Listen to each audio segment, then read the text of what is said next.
Hello and welcome to Feature Fire. I'm your host, Kim Baker.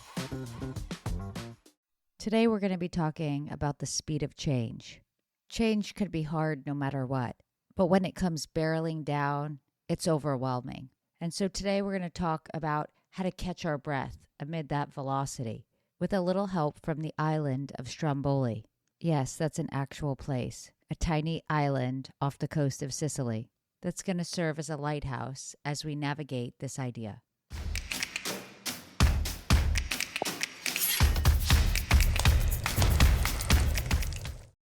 A few hours from Sicily is the island of Stromboli. It's an active volcanic island that has been spewing lava for almost 2,500 years. Yet people live on this island. They go to visit it. And at any moment, an eruption can happen. The island is nicknamed the Lighthouse of the Mediterranean. It's illuminated by its natural glow of constant activity.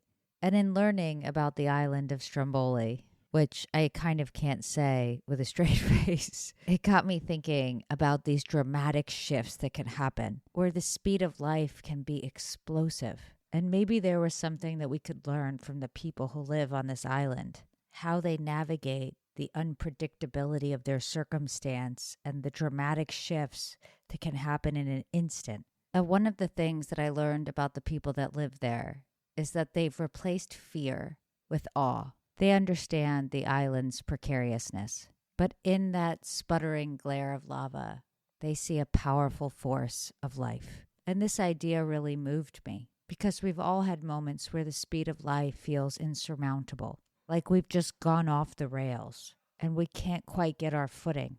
Maybe it was initially a slow build, but then there's a wild acceleration that brings us towards the unknown. And if the people of this island can make a volcano their home, maybe there's a place for us to find an inhabitable space when our world feels like chaos.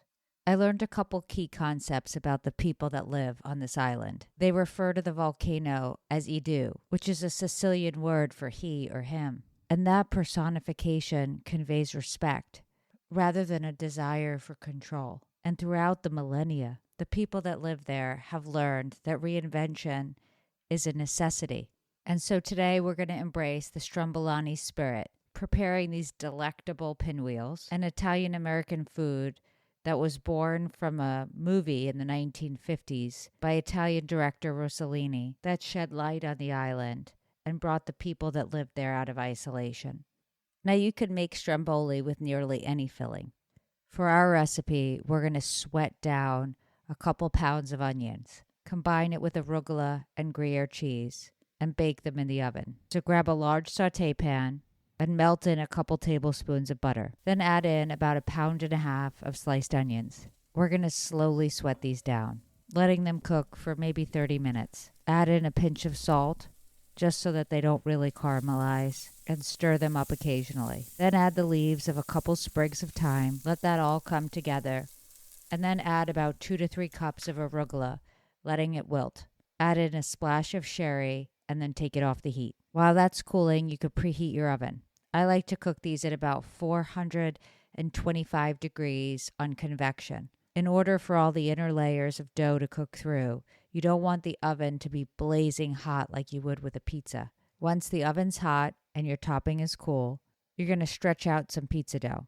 I made some the other day, but as you know, I'm a nerd. You can feel free to use store-bought. You want to stretch it into sort of a rectangle shape on a slightly floured surface. Then spread your onion mixture across that dough, leaving about 1 inch on the left and right edge bare.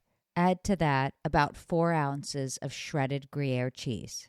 And then starting from one edge on either the left or the right, start rolling up the dough, being somewhat gentle. Now, Stromboli is typically baked like this, but I decided to cut the pinwheels first, rather than after it was cooked through, because I wanted them to be crispy.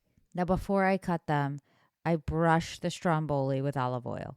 And then using a sharp knife, I cut about 1.5-inch slices, placing them on a baking sheet coated with olive oil, cut side up. Spread them out so that they don't grow into each other. Place them in the oven and bake them for about 20-25 minutes. When they come out, the bottom will be sort of golden and crispy, and each piece will have cooked into this beautiful pinwheel, almost resembling a flower in bloom. One of the things that I found interesting about this whole storyline was this idea of an organic, nature-made lighthouse. Lighthouses are typically built structures, powered by electricity and man-made, and they exist as a beacon, helping those traveling the waters to navigate the terrain. And yet this volcanic island is a geological phenomenon, creating that very same effect. In Greek mythology, the island of Stromboli is the home of Aeolus, the god of winds. As their keeper, he can wreak devastation or create calm, all within an instant. And that too is the speed of life, requiring us to use our own innate light to create a cast of illumination, to make the road a little less treacherous for each other, not by changing the terrain, but by being a supportive structure. And as I was thinking about this idea of wind versus light, I was brought to one of the Aesop's fables. You may remember them from grade school, a collection of hundreds of allegories that teach us some type of moral lesson. And there's one called The North Wind and the Sun. Now, I can't say I remember learning about it when I was a kid, but I stumbled upon it and thought it could serve as an interesting compass. As the story goes, there's a challenge between the wind and the sun to see who's stronger. And so the wind blows, trying to force the jacket off of a traveler. But the person only clings more tightly. And then the sun comes in, offering just a touch of warmth, and the person removes their coat willingly. And though the story is intended to be about force versus persuasion, the idea that the winds are no match for the sun is an idea that transcends, and one that could help take us through those moments in life that are moving so fast, where the winds have kicked in, and we need to find a bit of light. On the island of Stromboli, the volcano is what creates the distress and disturbance, and it's also what creates the luminosity. They're not opposing forces. They're actually one and the same. And even though the environment is harsh, there's these unique flowers that grow there, even some that bloom at night. And if the people of this island can live here for thousands of years, and flowers can bloom even in the most harsh of circumstance, then it must be true that we could sustain ourselves through the speed of life. And we have these beautiful, delicious Stromboli to remind us of that. Until our next episode, I say so long. Feed your fire, where food nourishes growth.